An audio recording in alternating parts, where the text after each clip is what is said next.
اعوذ باللہ من الشیطان اللعین الرجیم بسم اللہ الرحمن الرحیم وبہ نستعین وہو خیر معین الحمدللہ والصلاة علی رسول اللہ وعلی آلہ آل اللہ لا سیما علی بقیت اللہ واللعنۃ الدائمۃ الباقیہ علی اعداء اللہ واعدائہم اعداء اللہ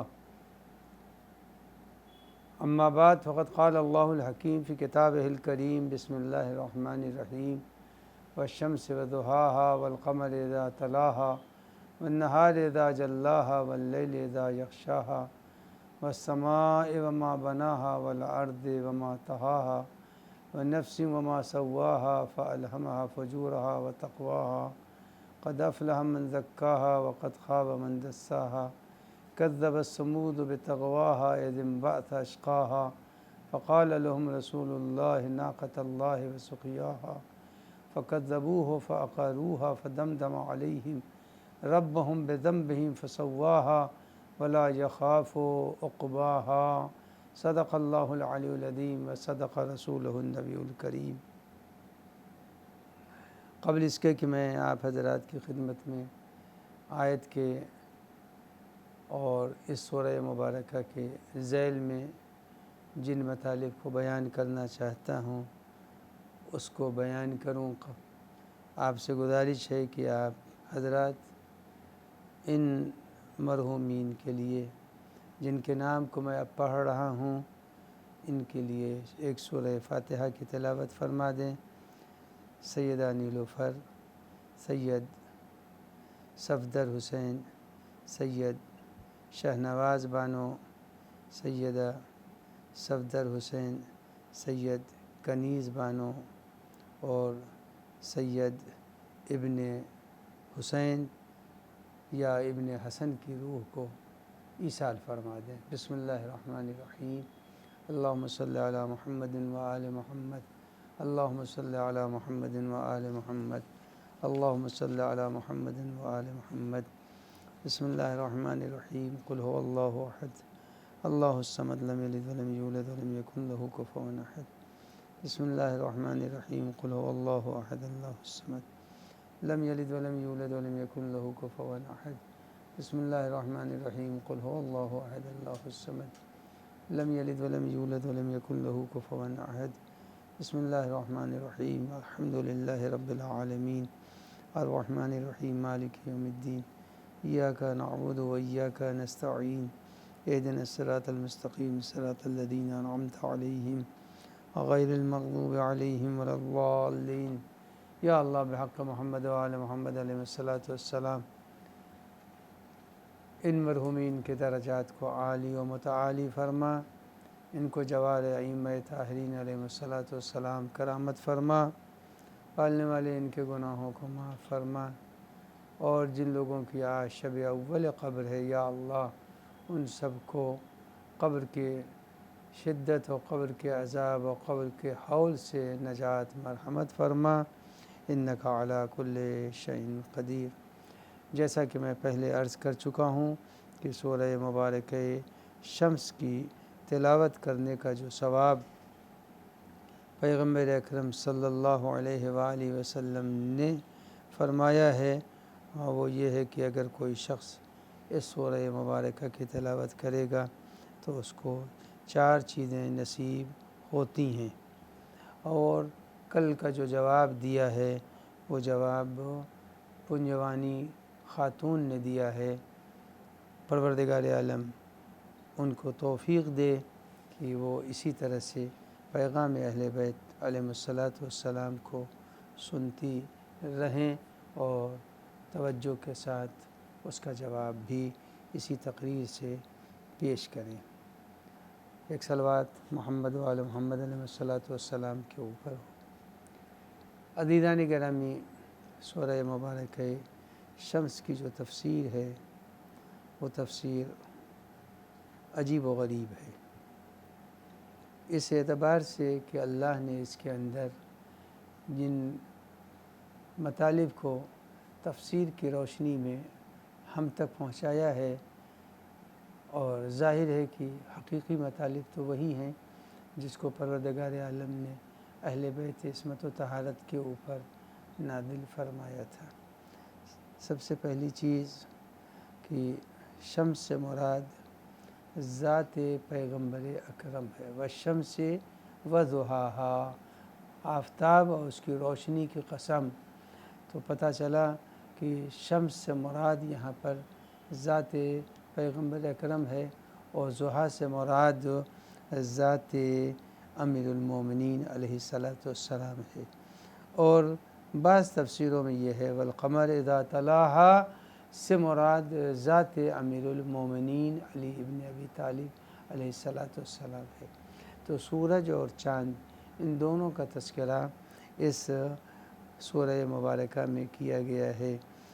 تو اب یہ بات تو طے ہو گئی، سورج اور چاند کی خوبی یہ ہے کہ اگر کہیں سورج نکل رہا ہے تو سورج گھر دیکھ کر کے روشنی نہیں دیتا، چاند گھر دیکھ کر کے اپنا فیض نہیں پہنچاتا، بلکہ اس کا فیض عمومی ہوتا ہے۔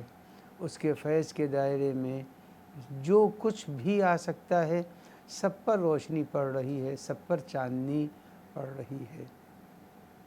اگر اس حدیث کے روشنی سے دیکھا جائے تو پتہ چلتا ہے کہ شمس و قمر سے مراد ذات پیغمبر اکرم اور ذات امیر المومنین علی ابن ابی طالب علیہ السلام ہے۔ تو ان لوگوں کے لیے بھی شرط یہ نہیں ہے کہ جیسے سورج جو کیڑے مکوڑوں پر بھی پڑتا ہے اور چاند کی روشنی کیڑے مکوڑوں پر بھی پڑتی رہتی ہے، تو جیسے عمومیت رکھتی ہے روشنی اور عمومیت رکھتی ہے چاندنی، اسی طرح سے اہل بیت عصمت و طہارت کسی خاص طبقے کے افراد کے لیے مخصوص نہیں ہے، بلکہ ان کا وجود عمومیت رکھتا ہے۔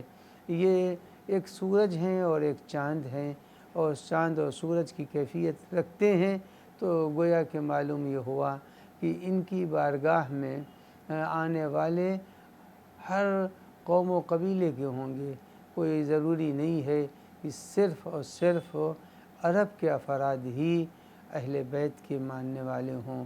اسی لیے صہیب رومی روم سے آیا تھا، وہ پیغمبر اکرم کا چاہنے والا قرار پایا۔ سلمان فارسی کہاں سے؟ ایران سے پہنچے، اور وہ پیغمبر کے اصولوں پر عمل کر کے نامور قرار پائے۔ اسی طرح سے حبشہ سے بلال آئے، اور آنے کے بعد انہوں نے اسلام کو قبول کیا۔ تو جس طرح سے سورج اور چاند کی روشنی عمومیت رکھتی ہے، اسی طرح سے بزم رسالت میں آنے والے سارے کے سارے وہ افراد تھے جن افراد کو قرآن مجید نے برے ناموں سے بھی یاد کیا ہے۔ وہ کون سے لوگ ہیں؟ قد خواب من دساہا، جن لوگوں نے کہ ضمیر کی آواز کو دبا دیا اور ضمیر کی آواز کو ہمیشہ کے لیے کچل دیا۔ قد خواب من دساہا، جن لوگوں نے ضمیر کی آواز پر لبیک نہیں کہا، اور ہمیشہ میں اس کے پہلے کی تقریر میں بھی کہہ چکا ہوں کہ ضمیر کسی نہ کسی وقت چونکتا ضرور ہے، اس لیے کہ رب العزت نے ضمیر کے اندر ایک صلاحیت دی ہے، فَأَلْحَمَهَا فُجُورَهَا وَتَقْوَاهَا۔ یہ تقوی اور فجور، ظلم و زیادتی اور پرہیز و پرہیزگاری، یہ دونوں چیزیں قرآن مجید نے بتایا انسان کے روح میں رکھا گیا ہے۔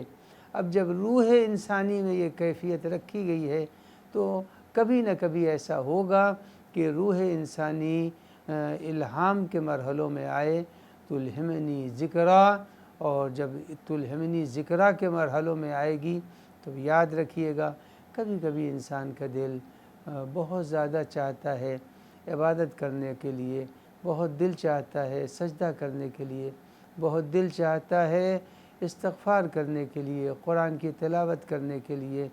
تو امیر المومنین علی ابن ابی طالب علیہ السلام نے فرمایا ہے کہ جب یہ دل کی کیفیت ہو، اِنَّ لِلْقُلُوبِ اقبالاً و ادبارا۔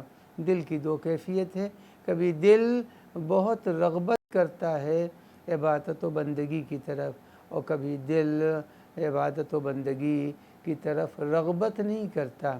تو امیر المومنین نے فرمایا کہ جب تمہارا دل بندگی کی طرف رغبت کر رہا ہو تو تم اس وقت جتنی دعائیں پڑھ سکتے ہو دعائیں پڑھ لو، جس قدر قرآن کی تلاوت کر سکتے ہو قرآن کی تلاوت کرو، صلوات پڑھ سکتے ہو صلوات پڑھو، اور جس وقت تمہارا دل ان للقلوب اقبالا، یعنی دل میں رغبت ہے، و ادبارا، اور دل میں خواہش نہیں ہے، جس وقت تمہارے دل کو خواہش نہ ہو اس وقت واجبات پر اکتفا کر لو، نماز نہیں چھوٹنی چاہیے۔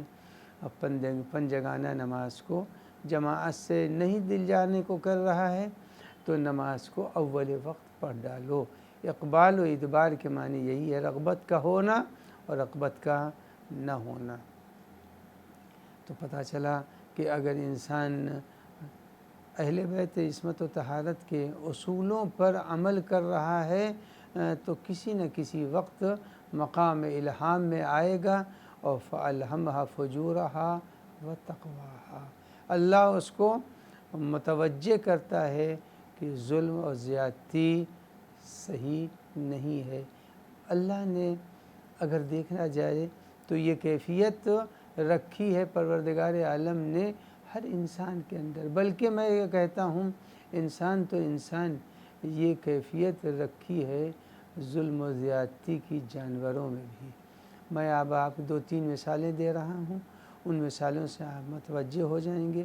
پہلی مثال میں آپ کے سامنے دے رہا ہوں کہ بچے کو آپ نے بلون و غبارہ دے دیا، بلون و غبارہ بچے سے چھین لیجئے، ٹافی دیجئے اور اس کے بعد اسے چھین لیجئے۔ جیسے ہی آپ ٹافی کو چھینیں گے بچہ روئے گا۔ جب بچے کا رونا دلیل ہے، وہ کچھ کر تو نہیں سکتا آپ کے ساتھ لیکن روتا ہے، یہ رو نہیں رہا ہے بلکہ یہ ظلم و زیادتی کے خلاف احتجاج کر رہا ہے۔ وہ کہہ رہا ہے کہ تم نے ہم سے چھین لیا، میں کمزور ہوں، ناتواں ہوں، بچہ ہوں، تم نے چھین تو لیا ہے لیکن میں رو کے بتا رہا ہوں کہ تم نے یہ غلط کیا ہے۔ یہ کیفیت فقط انسان میں نہیں ہوتی بلکہ جو لوگ شہروں سے ہٹ کے دیہاتوں کی زندگی میں زندگی گزار رہے ہیں وہ بھی اس کو محسوس کریں گے۔ اور وہ کیسے محسوس کریں گے؟ میں آپ کی خدمت میں عرض کروں کہ اگر کسی جانور، کوے نے، مثال دے رہا ہوں کوے کی، چونکہ قرآن میں کوے کا ذکر ہے، کوے کے اندر بھی شعور ہوتا ہے۔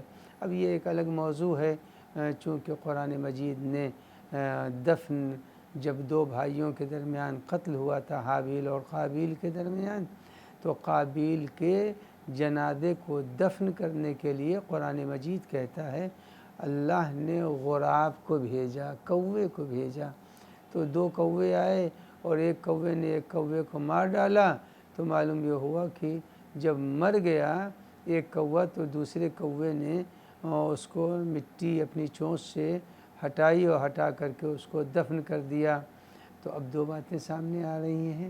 پہلی بات تو یہ ہے کہ جس وقت انسان ہدایت الہی پر عمل کرے گا تو اس کی رہنمائی نبی کے ذریعے سے ہوتی ہے، اور جس وقت انسان ہدایت الہی پر عمل نہیں کرتا تو اس کی رہنمائی جانوروں کے ذریعے سے ہوتی ہے۔ تو اب آپ یہ دیکھیے کہ یہ تو ایک ہمیشہ چلنے والا اصول ہے۔ آج ہوائی جہاز بنے تو جانوروں کی پرواز کو دیکھ کے بنے ہیں، آج مچھلیوں کی شکل سے کشتیاں بنائی گئیں، یا قعر دریا میں، دریا کی گہرائی میں جانے والی جو مچھلیاں ہیں ان کی بنیاد کے اوپر بہت سے ایسے پنڈبیاں بنائی گئی ہیں جو زمین کی گہرائی، پانی کی گہرائی میں رہا کرتی ہیں۔ تو انسان سیکھ رہا ہے، اللہ نے مسخر کیا ہے، سخر لکم ما فی السماوات والارض، ہم نے زمین اور آسمان کی یہ تمام چیزیں تمہاری گرفت میں دے دی ہیں، پابند بنا دی ہیں۔ فَأَلْهَمَهَا فُجُورَهَا وَتَقْوَاهَا۔ تو اب میں آپ کی خدمت میں عرض کر رہا تھا کہ آپ یہ دیکھیے کہ کوا، شاید بمبئی کے لوگ اس کی طرف متوجہ نہ ہوں، لیکن جو لوگ بمبئی سے باہر رہتے ہیں، دیہاتوں کی زندگی گزارتے ہیں، وہ اس کی گواہی دیں گے کہ کوا اگر کسی کے گھر سے روٹی چوری کر کے لے جاتا ہے تو وہ دوسری چھت پر بیٹھ کے اس روٹی کو کھائے گا، لیکن اگر وہ مالک کے لقمے کو، پھینکے ہوئے لقمے کو اٹھا کے لے جاتا ہے تو وہ اسی کی چھت پر کھاتا ہے۔ تو پتہ چلا کہ جانور ہو کر کے اسے معلوم ہے کہ عطا کی منزل کیا ہے اور سرقت اور چوری کی منزل کیا ہے۔ چوری کا مال ادھر ادھر لے جایا جاتا ہے۔ تو قرآن مجید کہہ رہا ہے فَأَلْهَمَهَا فُجُورَهَا وَتَقْوَاهَا وَقَدْ خَابَ مَنْ دَسَّاهَا كَذَّبَتْ ثَمُودُ بِطَغْوَاهَا۔ اب یہاں کے اوپر امام جعفر صادق علیہ السلام نے فرمایا، ائمہ تحریر نے، کہ یہاں اس سے مراد کیا ہے؟ جن لوگوں نے وَاللَّيْلِ إِذَا يَغْشَاهَا، اور رات جب آتی ہے تو وہ ڈھک لیتی ہے ہر چیز کو، تو لیل سے مراد کیا ہے؟ شمس و قمر سے مراد ہیں آل محمد علیہ السلام، وہی ہیں پیغمبر شمس ہیں، اور اہل بیت عصمت و طہارت وہ قمر ہیں۔ اور لیل سے مراد کیا ہے؟ وَاللَّيْلِ إِذَا يَغْشَاهَا، لیل سے مراد وہ افراد ہیں جنہوں نے حق آل محمد علیہ السلام کو ضائع کیا، اور جو مقام اہل بیت پر قابض ہو گئے ان کو لیل سے تعبیر کیا ہے۔ اب میں آپ کی خدمت میں عرض کروں کہ لیل رات ہے، بہت سے کیا حسین تصور پیش کیا ہے قرآن نے۔ لیل میں، رات کے اندھیرے میں شاہ نہیں نکلتا، وہ سوتا رہتا ہے۔ چور، لچے لفنگے، خائن، اس قسم کے افراد وہ نکلتے ہیں رات کے اندھیرے میں۔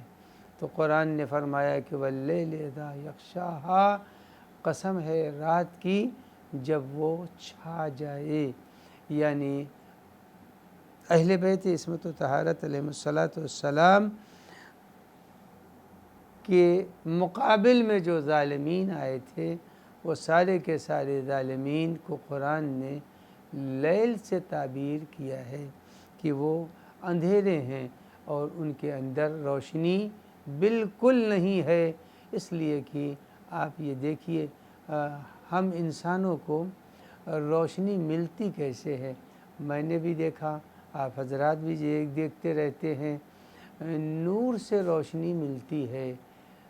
سورج بھی نور ہے، چاند بھی نور ہے، اور نور سے روشنی۔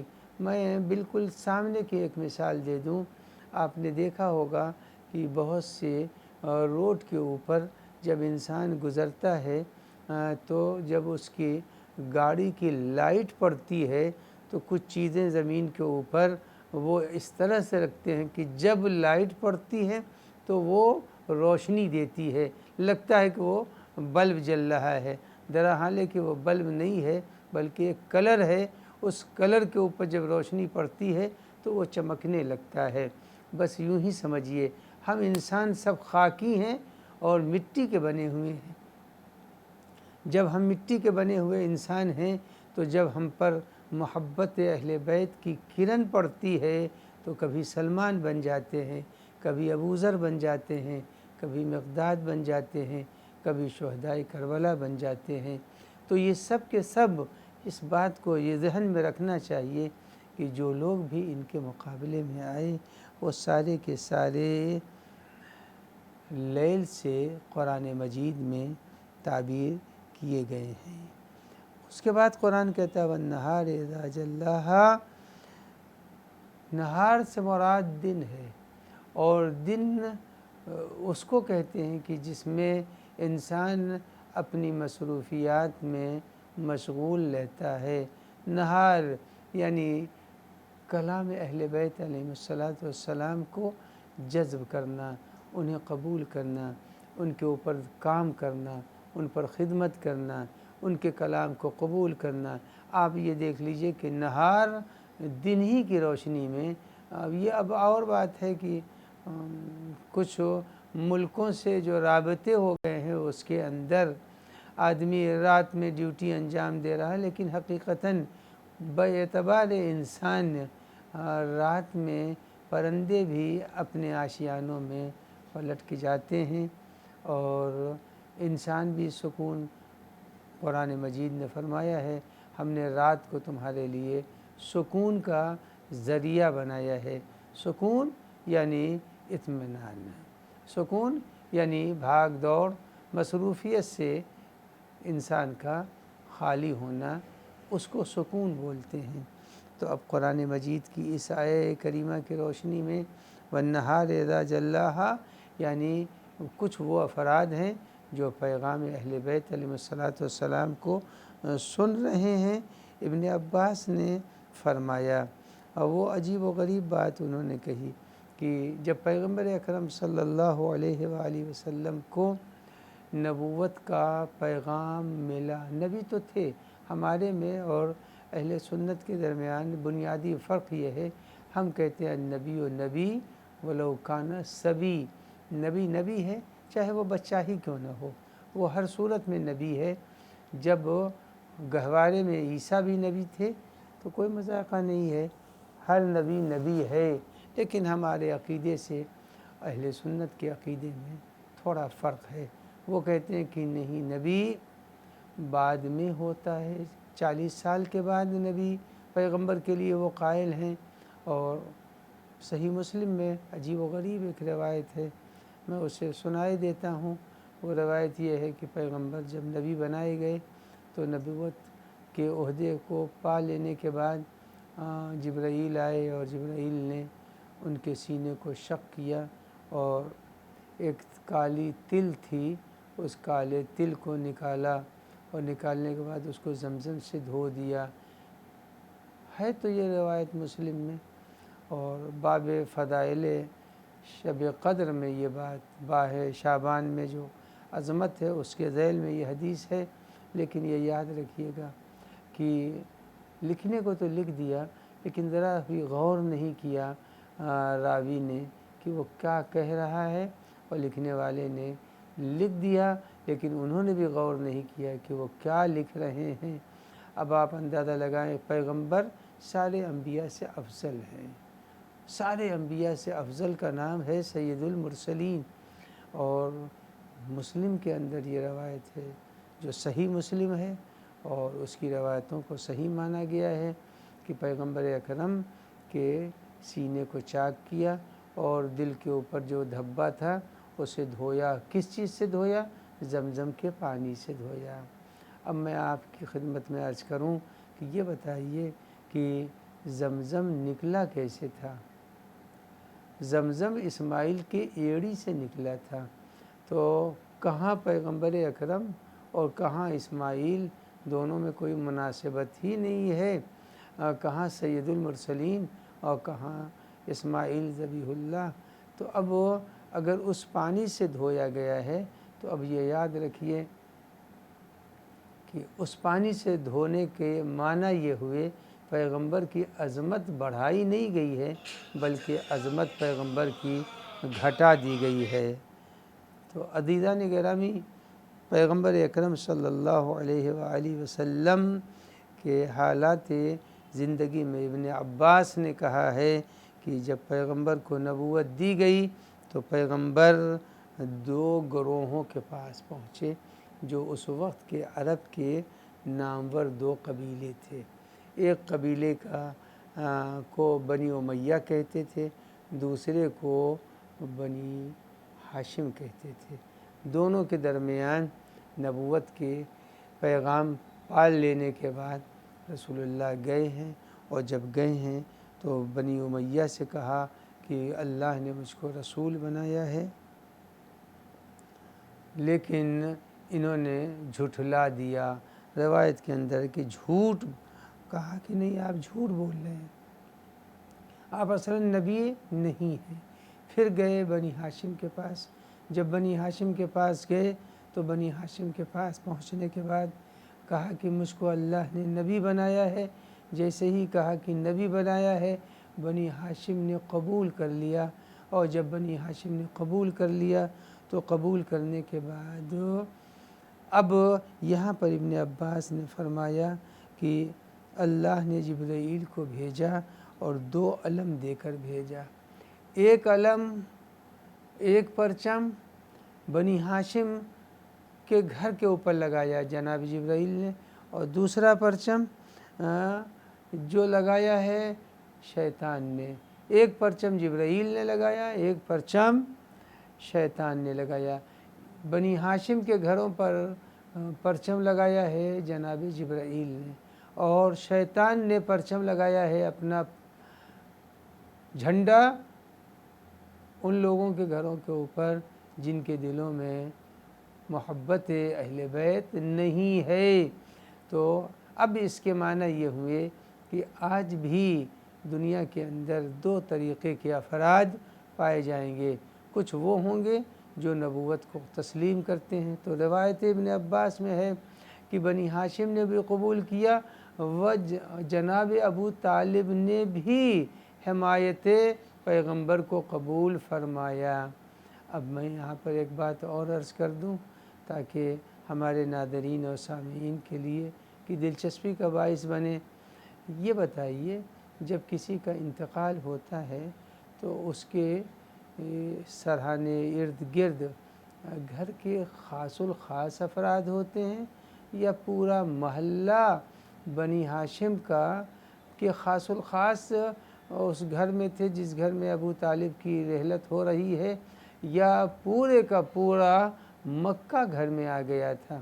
عزیزان گرامی، آج مورخین یہ لکھتے ہیں کہ جس وقت ابو طالب کا دم نکل رہا تھا اور جاکنی کا عالم تھا، اب دم نکلا تب دم نکلا، پیغمبر تشریف فرما تھے اور پیغمبر نے جھک کے کہا کہ اے ابو طالب آپ کلمہ پڑھ لیجئے۔